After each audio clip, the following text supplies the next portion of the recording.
എല്ലാ കൂട്ടുകാർക്കും നമസ്കാരം. നമ്മുടെ പുതിയ വീഡിയോയിലേക്ക് സ്വാഗതം. ഇന്നത്തെ നമ്മുടെ വീഡിയോ വളരെ സ്വാദിഷ്ടമായിട്ട് തന്നെ തയ്യാറാക്കി കഴിക്കാൻ പറ്റിയ നല്ല കിടുക്കാച്ചി മുട്ട റോസ്റ്റ് ആണ്. വളരെ സ്വാദാണ്. ഇതുപോലെ ഒരു മുട്ട റോസ്റ്റ് തയ്യാറാക്കി കഴിക്കാനായിട്ട് ഉണ്ടാക്കിയെടുക്കാനാണെങ്കിലോ വളരെ എളുപ്പവുമാണ്. ഇതുവരെയും നിങ്ങൾ ഇതുപോലൊരു മുട്ട റോസ്റ്റ് തയ്യാറാക്കി നോക്കിയിട്ടില്ലെങ്കിൽ തീർച്ചയായിട്ടും നമ്മുടെ ഈ ഒരു വീഡിയോ കണ്ടെന്ന് തയ്യാറാക്കി നോക്കണേ. നല്ല ടേസ്റ്റ് ഉണ്ട് കഴിക്കാനായിട്ട്.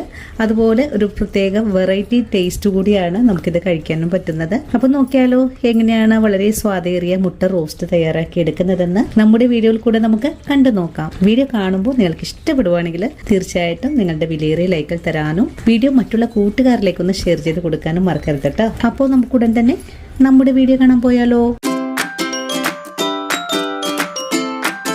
ഇനി നമുക്ക് മുട്ട റോസ്റ്റ് തയ്യാറാക്കാൻ തുടങ്ങാം. ഇതിനായിട്ട് ഞാനിവിടെ 6 കോഴിമുട്ടയാണ് കേട്ടോ പുഴുങ്ങിയെടുത്തിട്ടുള്ളത്. ഇനി പുഴുങ്ങിയ കോഴിമുട്ടയെ നമുക്കൊരു മാരിനേഷൻ ചെയ്തെടുക്കണം.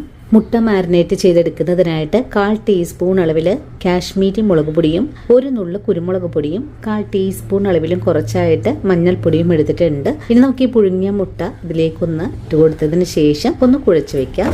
നമ്മുടെ കൈ ഉപയോഗിച്ച് ഒന്ന് കുഴച്ചെടുക്കാം. അങ്ങനെ നമ്മുടെ മുട്ട ഇതുപോലെ ഒന്ന് മസാല പുരട്ടി വെച്ചിട്ടുണ്ട്. ഇനി നമുക്ക് ഈ മുട്ടയൊന്ന് മാറ്റി വെക്കാം. ഞാനിതിലേക്ക് ഉപ്പൊന്നും ചേർത്തിട്ടില്ല. അടുത്തതായിട്ട് നമുക്ക് 3 ചെറിയ സവാള ഒന്ന് തിന്നായിട്ട് കട്ട് ചെയ്തെടുത്തിട്ടുണ്ട്. ഇത് കുറച്ച് ഓയിൽ ഒഴിച്ചു കൊടുത്തതിന് ശേഷം ഇതൊന്ന് നല്ല പോലെ ഒന്ന് ക്രിസ്പി ആയിട്ട് ഫ്രൈ ചെയ്തെടുക്കാം. ഇനി ഒരു പാൻ അടുപ്പിലേക്ക് വെച്ച് കൊടുത്തിട്ടുണ്ട്. ഒന്ന് പാൻ ചൂടായി വരട്ടെ. പാൻ ഇപ്പോൾ ചൂടായി വന്നിട്ടുണ്ട്.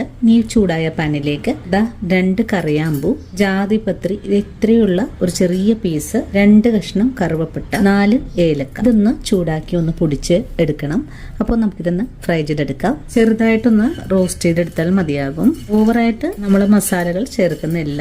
നിങ്ങളിപ്പോ കുറഞ്ഞ അളവിലാണ് മുട്ട റോസ്റ്റ് തയ്യാറാക്കുന്നതെങ്കിൽ നമ്മളിപ്പോ എടുത്തിട്ടുള്ള ഈ ഒരു മസാലയിൽ നിന്നും ഓരോ ഏലക്ക ഓരോ ഗ്രാമ്പു ആ ഒരു കണക്കിന് എടുത്താൽ മതിയാകും. ഞാനിപ്പോ ഒരു 6 മുട്ടയ്ക്കാണ് മസാല എടുത്തിട്ടുള്ളത്. നല്ലോണം മൂത്ത് കഴിഞ്ഞാൽ നമുക്കിതൊന്ന് കോരി മാറ്റാം. ഇപ്പോൾ നമ്മുടെ ഈ ഒരു മസാലകള് നന്നായിട്ട് മൂത്ത് വന്നിട്ടുണ്ട്. നമുക്കിതൊന്ന് കോരി മാറ്റാം. ഇനി നമുക്ക് ഈ മസാലകള് ഒന്ന് പൊടിച്ചുകൂടി വെക്കേണ്ടതാണ്. അതിനുശേഷം ഇതേ പാനിലേക്ക് കുറച്ച് ഓയിൽ ഒഴിച്ചു കൊടുക്കാം. ഇനി നമ്മൾ കട്ട് ചെയ്ത് വെച്ചിരിക്കുന്ന സവാള ഓയിലിലേക്ക് ചേർത്തൊന്ന് വറുക്കാം. ഇനി നമുക്ക് ഈ സവാള നല്ല ഗോൾഡൻ കളറിലേക്ക് ഒന്ന് വറുത്തെടുക്കാം. നിങ്ങളിപ്പോൾ ജോലിക്ക് പോകുന്നവരൊക്കെ ആണെങ്കിൽ സവാള നേരത്തെ തന്നെ ഫ്രൈ ചെയ്ത് മാറ്റിവെക്കാവുന്നതാണ്. അപ്പോൾ നമുക്ക് ജോലി എളുപ്പത്തിൽ ചെയ്ത് തീർക്കാനും സാധിക്കും. വഴറ്റുന്ന സവാളയിലേക്ക് കുറച്ച് ഉപ്പും കൂടി ചേർക്കാം. ഉപ്പ് ചേർക്കുവാണ്. ഇപ്പോൾ നമ്മുടെ സവാള ഏകദേശമൊക്കെ ഒന്ന് മുരിവായി വന്നിട്ടുണ്ട്.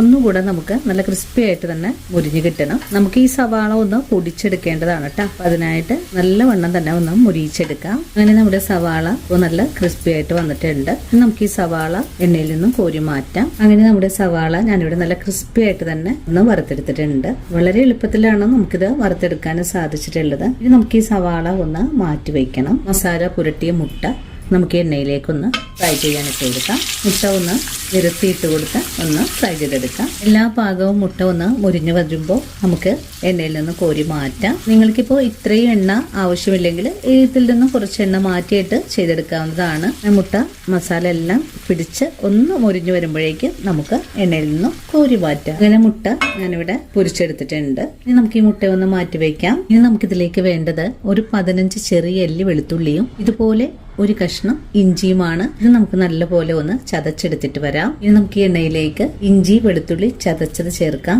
ഒന്ന് വഴറ്റിയെടുക്കാം. ഇതെല്ലാം ഒന്ന് വഴണ്ട് വരുന്ന സമയം കൊണ്ട് നമുക്കിതിലേക്ക് നമ്മൾ വറുത്ത് വെച്ചിട്ടുള്ള സവാള കൈകൊണ്ടൊന്ന് തിരുമ്മി പൊടിച്ചു വെക്കണം. നമ്മൾ ഈ സവാള ഗ്രേവി തയ്യാറാക്കി എടുക്കാനും വേണ്ടിയിട്ടാണ് ചെയ്തെടുത്തിട്ടുള്ളത്. അങ്ങനെ സവാള ഒന്ന് പൊടിച്ചെടുത്തിട്ടുണ്ട്. ഇനി നമുക്കിതൊന്ന് മാറ്റി വെക്കാം. 1 കപ്പ് പുളിപ്പില്ലാത്ത തൈര് പൊടിച്ചെടുത്തിട്ടുള്ള സവാളയിലേക്കൊന്ന് ചേർത്ത് കൊടുക്കും. ഇനി നമുക്ക് ഈ തൈരും ഈ ഒരു സവാളയും കൂടി ചേർത്തൊന്ന് മിക്സ് ചെയ്ത് വെക്കാം. ഈ ഒരു രീതിയിൽ നമ്മളൊന്ന് മിക്സ് ചെയ്ത് വെച്ചിട്ടുണ്ട്. നമുക്കിതൊന്ന് മാറ്റി വെക്കണം. ഇപ്പോൾ നമ്മുടെ ഇഞ്ചി വെളുത്തുള്ളിയൊക്കെ നല്ലവണ്ണം തന്നെ മുരിഞ്ഞു വന്നിട്ടുണ്ട്. ഈ ഒരു സമയത്ത് ഫ്ലെയിം കുറച്ച് വെച്ച് കൊടുത്തതിന് ശേഷം ഇതിലേക്ക് 1 ടേബിൾ സ്പൂൺ അളവില് മല്ലിപ്പൊടി ചേർക്കാം. മല്ലിപ്പൊടി ചേർത്ത് നല്ലവണ്ണം ഒന്ന് ഇളക്കി യോജിപ്പിച്ചതിന് ശേഷം ഇതിലേക്ക് 1 സ്പൂൺ അളവില് കാശ്മീരി മുളക് പൊടി ചേർക്കാം. മുളക് പൊടിയും കൂടി ചേർത്ത് വീണ്ടും ഒന്നുകൂടെ വഴറ്റിയെടുക്കാം. മുളക് പൊടിയും ചേർത്ത് നല്ലതുപോലെ ഒന്ന് വഴറ്റിയെടുത്തതിന് ശേഷം ശേഷം 1/4 ടീസ്പൂൺ അളവില് ഗരം മസാലപ്പൊടി കൂടെ ചേർക്കണം. ഇതിന്റെ കൂടെ തന്നെ 1/4 ടീസ്പൂൺ അളവില് കുരുമുളക് പൊടി കൂടെ ചേർക്കാം. വീണ്ടും നല്ലോണം തന്നെ ഒന്ന് വഴറ്റിയെടുക്കാം. അങ്ങനെ പൊടികളൊക്കെ നല്ലവണ്ണം തന്നെ ഇപ്പൊ മൂപ്പായി വന്നിട്ടുണ്ട്. ഇനി ഇതിലേക്ക് നമ്മൾ മിക്സ് ചെയ്ത് വെച്ചിരിക്കുന്ന തൈരാണ് ചേർത്ത് കൊടുക്കേണ്ടത്. തൈരും കൂടെ ചേർത്ത് വീണ്ടും ഇതെല്ലാം കൂട്ടിച്ചേർത്ത് ഒന്ന് ഇളക്കി കൊടുക്കാം. നല്ലതുപോലെ ഒന്ന് ഇളക്കി നമ്മൾ ആ തൈരെടുത്ത പാത്രത്തിൽ കുറച്ച് ചൂടുവെള്ളം കൂടെ ഇതിലേക്ക് ഒഴിച്ചു കൊടുക്കാം.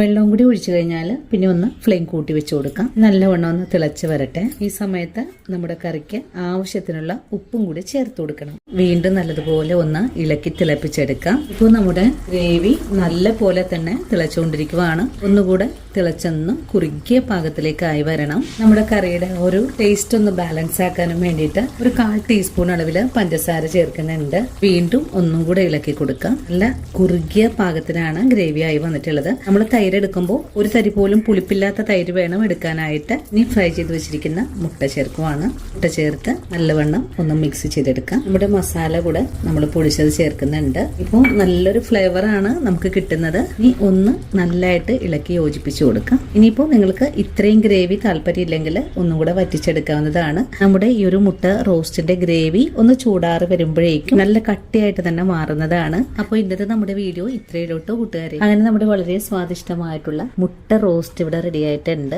ഇതുവരെയും നിങ്ങൾ ഇതുപോലൊരു മുട്ട റോസ്റ്റ് തയ്യാറാക്കി നോക്കിയിട്ടില്ലെങ്കിൽ ഒരു വെറൈറ്റി ആയിട്ട് തന്നെ ഉണ്ടാക്കി ഒന്ന് കഴിച്ചു നോക്കണേ. അതുപോലെ നിങ്ങൾക്ക് മുട്ട റോസ്റ്റ് തയ്യാറാക്കി നോക്കുമ്പോൾ നിങ്ങൾക്ക് ഈ റോസ്റ്റിന്റെ സ്വാദ് ഇഷ്ടപ്പെടുവാണെങ്കിൽ തീർച്ചയായിട്ടും നമ്മുടെ പേജ് ഒന്ന് ഫോളോ ചെയ്യുന്ന കാര്യം മറക്കരുത്. അതുപോലെ വീഡിയോ കുറിച്ചുള്ള അഭിപ്രായങ്ങൾ കമന്റ്സ് ആയിട്ട് അറിയിക്കാനും മറക്കരുത്. ഇനിയിപ്പോൾ ആദ്യമായിട്ട് നമ്മുടെ വീഡിയോസ് കാണുന്ന കൂട്ടുകാർ ആരെങ്കിലും ഉണ്ടെങ്കിൽ നമ്മുടെ പേജ് ഒന്ന് ഫോളോ ചെയ്ത് നമ്മുടെ ഫാമിലിയിൽ മെമ്പർ ആകാനും മറക്കല്ലേ. അപ്പോൾ ഇനി നല്ലൊരു വീഡിയോ ആയിട്ട് നാളെ കാണാം. അതുവരെയും ഒത്തിരി സ്നേഹത്തോടെ വീണ്ടും കാത്തിരിക്കുക.